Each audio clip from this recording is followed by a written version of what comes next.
Bismillahirrahmanirrahim. Assalamualaikum warahmatullahi wabarakatuh. Pada kesempatan kali ini ada materi yang sering keluar di P3K, yaitu eh, mata kuliah manajemen keperawatan, yaitu mengelola konflik. Ya, mengelola konflik ini keluar di S1, juga kadang keluar di D3.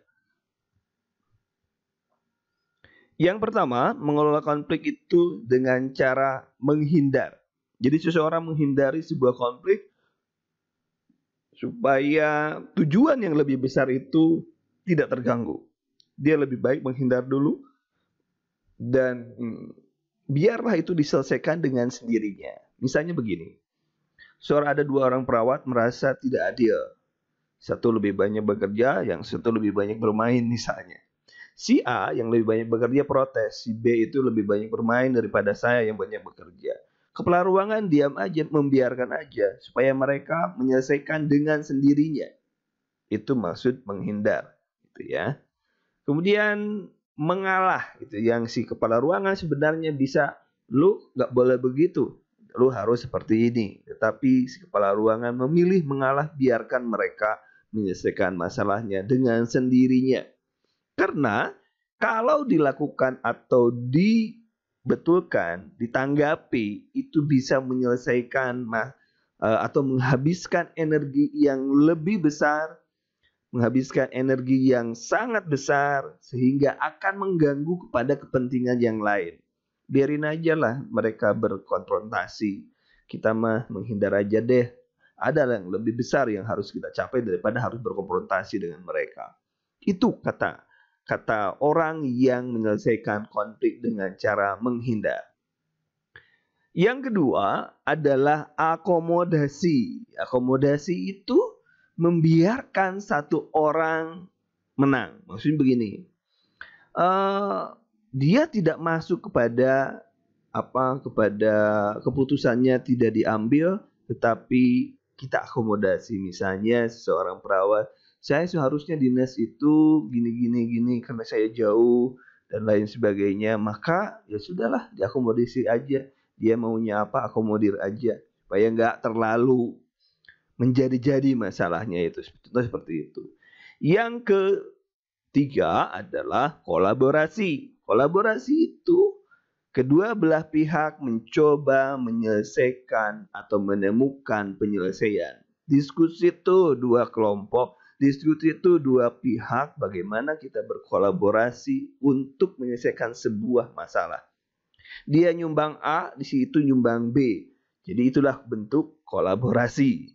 Nah, tentunya ini harus memuaskan dan bermutu dengan komitmen yang jelas. Kalau ada project, lu ngegarap yang itu, gua yang garap yang ini, sama-sama mutunya sekian, dan hasilnya seperti sekian, keuntungannya dibuat sekian, dan kita komitmen bersama-sama. Oke? Kalau dia oke, berarti dia kolaborasi. Tidak ada yang merasa dikalahkan, tidak ada yang merasa dirugikan.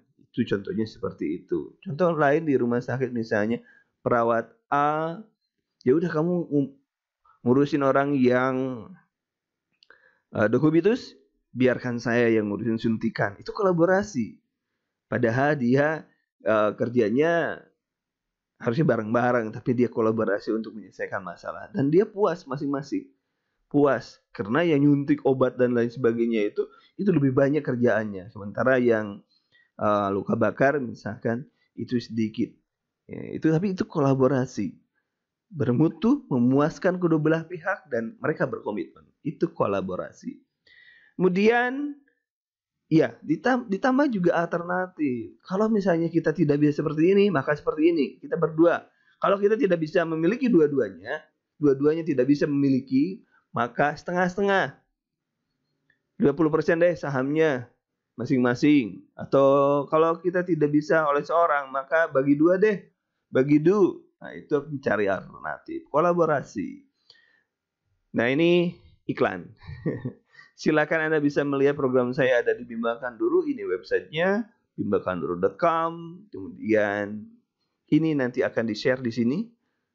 Kemudian jangan lupa follow di Instagram Dan nomor yang bisa Anda hubungi adalah nomor saya 0813 1355 5657. Kita lanjutkan dengan kompetisi. Kompetisi ada dua nih orang yang ribet. Ada dua orang yang ribet misalnya hanya dua konflik kan pasti minimal dengan dua orang. Minimal dengan diri kita antara baik dan buruk itu pun konflik juga kan. Tapi minimal dua konflik itu. Nah, ini loh.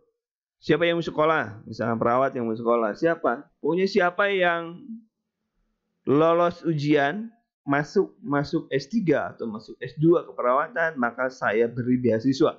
Itu kompetisi. Jadi biarkan mereka merorientasikan kekuasaan. Gua super hebat, gua hebat, bisa lulus di S2, lulus di S3. Itu biarkan mereka berkompetisi secara agresif. Biarkan mereka.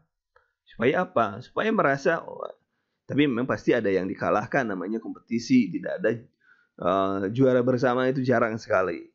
Kemudian yang berkuasa harus didengar dan diterima. Artinya siapa yang lulus, siapa yang dapat masuk ujian dan diterima, itulah dia yang harus didengar dan harus diberikan haknya. Gitu. Kemudian yang kelima adalah negosiasi. Negosiasi itu terkait dengan mencoba untuk membagi hadiah, kekuatan, atau keuntungan. Nah, seorang mendapatkan sesuatu dari konflik itu. Ya sudahlah, jangan berkonflik. Nanti aku dikasih ini. Lo diam aja. Kalau kolaborasi, kerja bareng. Tapi kalau ini, lo gak usah macam-macam. Yang penting lo dapat duit dari gua. Nah, itu negosiasi. Ya. Itulah cara mengelola konflik yang bisa jadi itu ada di sekitar kita. Terima kasih. Jangan lupa subscribe, like, dan share supaya Kanduru bisa memberikan materi-materi selanjutnya untuk P3K, SKB, dan uji kompetensi. Terima kasih. Assalamualaikum warahmatullahi wabarakatuh.